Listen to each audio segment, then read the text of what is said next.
Hi, thank you all for being here. My name is Carly. I just want to address where Hewlett Packard stands today and where we must go. So, we are at a very critical inflection point. The IT services market represents massive long-term growth, and right now, HP is not seen as a dominant player, and that must change. So, the Compaq acquisition was not just about hardware.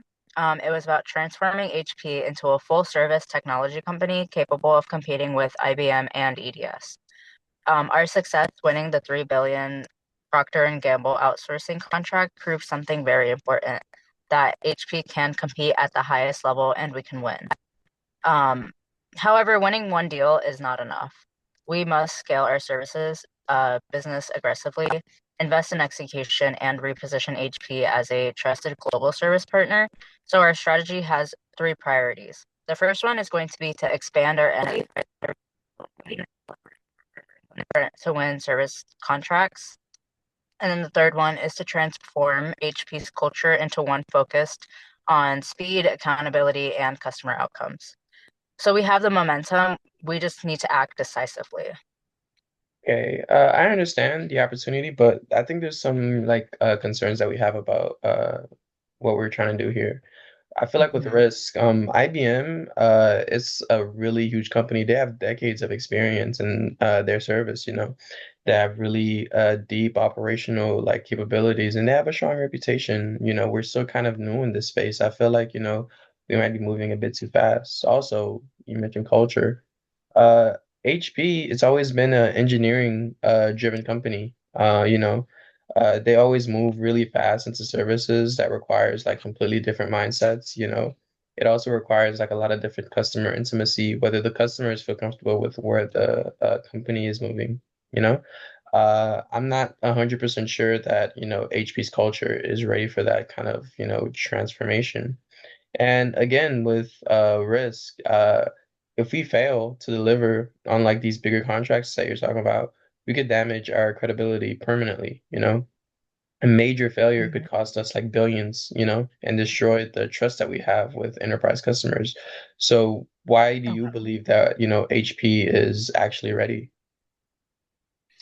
So I, those are all valid concerns, by the way.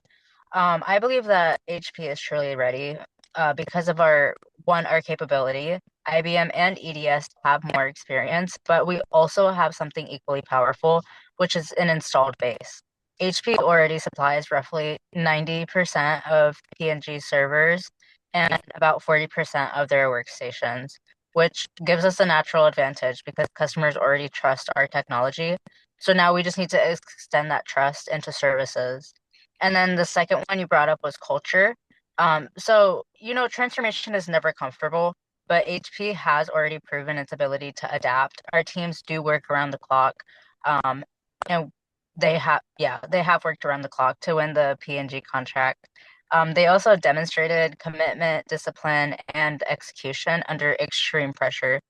And then the third one that you brought up was also risk, execution risk, I believe it was. Mhm. So that's not theoretical. We have already executed under real conditions. When I met directly with P&G's leadership, I made it very clear that HP was fully committed to delivering value. That personal commitment made a difference. And we're not trying to imitate IBM. We're trying to build something different. We're trying to build a faster, more focused, and more customer-driven HP. I understand that. And even if I do accept that, there's like a perception of risk, you know? Wall Street, our investors, they're all watching this very closely. Our employees, our customers. If we move too fast and it doesn't work out, morale is going to collapse within the company. Investors are going to lose confidence and not going to invest in us. The investors that we do have might pull out. Our competitors will try to exploit any weakness that we have. Why don't we move a lot more cautiously than what you're recommending? Why don't we grow slowly instead of aggressively pursuing, these very big ideas? Well, because moving slowly is the greater risk. The IT services market is consolidating. So large enterprise customers want full service partners. And if HP does not establish itself right now, we are going to be permanently locked out. And that this is not an option. This is survival. Winning contracts like P&G sends a message to the market that HP is a legitimate competitor. It also sends a message internally that HP is capable of transporting for long. Can't just remain just a hardware company. Hardware margins are shrinking and services provide recurring revenue, stronger customer relationships, and long-term strategic advantage. And that's how HP secures its future.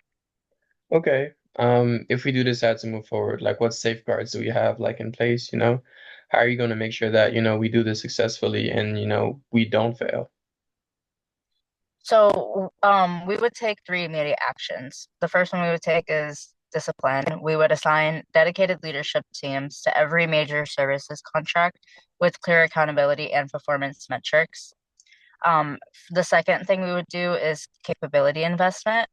We invest in talent, training, and operational systems to strengthen our services organization. And then the third one is board oversight. So I propose regular executive reviews to monitor progress, identity risks early, and ensure alignment.